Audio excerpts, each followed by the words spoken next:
শুভ সকাল আর সবাইকে জানাই গুড মর্নিং।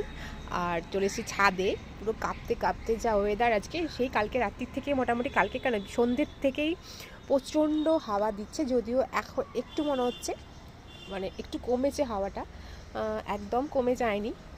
তো চলে এসেছি ছাদে কাঁপতে কাঁপতে, পুরো স্নান করে ঠাকুর পুজো দেবো তার জন্য।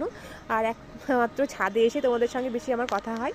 আর দেখতে পাচ্ছ এইবারে তো আমি বেশি গাছ করিনি, তা দেখো শুধু একটু এই গাঁদা গাছগুলো করেছি, তো সেইগুলোই দেখো সামনে রেখেছি এই পাঁচিলের ওপরে, সেইগুলোই তোমাদের আপডেট সাজিয়েছিলাম কয়েকদিন আগে, তখন ফুটতে শুরু করেছিল সবে, আর এখন দেখো অনেকটাই ফুটে গেছে। তো বেশ সুন্দর লাগছে, কেমন লাগছে তোমরা অবশ্যই জানাবে। আর আমার এই জারবেরাটা দেখো এতটা বড় হয়েছে না, আমি ভাবতেও পারিনি যে ফুলটা এতটাই বড় হবে।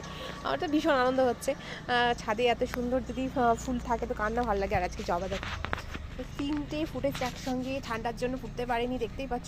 হাওয়া বললাম না কমবে, মাঝে মাঝে ব্রেক দিচ্ছে।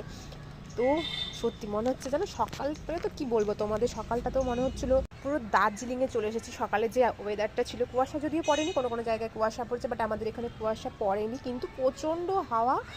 আর ফুলগুলো এখনও রয়েছে, এক সপ্তাহ হয়ে গেছে কিন্তু এখনও রয়েছে, ঝরে যায়নি পাপড়িগুলো, ভীষণ সুন্দর লাগছে দেখতে। আর প্রচণ্ড সত্যি এই দেখো ওয়েদারের অবস্থা দেখো, পুরো মুখ ভার করে রয়েছে মেঘলা। আমার সব থেকে হাওয়া দেখ, কিন্তু বৃষ্টিটা যেন না হয়, বৃষ্টি হলে কিন্তু খুব সমস্যা। আর সব থেকে সমস্যা হচ্ছে রোদটা না উঠলে।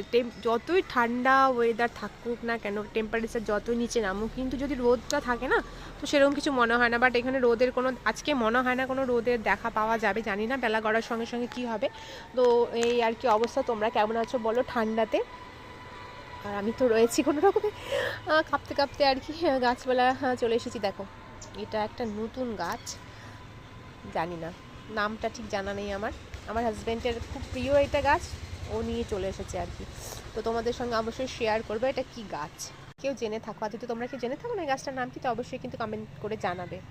ছাদে নিতে এসেছি ফুল, আর ফুল না নিয়ে দেখো তোমাদের সঙ্গে আমি বক বক করেই চলেছি। তো এখন চলো চটপট করে পুজোটা সেরে নিই, নইলে সব কিছু দেরি হয়ে যাবে ছোটো দিনের বেলা সারাক্ষণ। আর এই গাছটা দেখো কত কুড়ি এসছে, একদম ঝেপে কুড়ি এসছে। কালারটা এখনও তোমাদের সঙ্গে অবশ্যই শেয়ার করবো, ঠিকঠাক বোঝা যাচ্ছে না, পুরোটা ফুটে যাক তাহলে শেয়ার করবো। এটাতেও প্রচুর কুড়ি এসেছে, সবগুলোই তোমার সঙ্গে শেয়ার করবো, তোমাদের সঙ্গে সরি। তো চলো এখন চলে যাই, ফুল তুলে নিয়ে ঠাকুরটা পুজো করে নিই, পরে আবার তোমাদের সঙ্গে। সবাই ভালো থেকো, ঠান্ডা প্রচুর, নিজেদের খেয়াল রেখো, তার সঙ্গে যে সব বাড়িতে ছোটো বাচ্চা রয়েছে তাদের কিন্তু অবশ্যই খেয়াল রেখো। চলো টাটা, বাই বাই।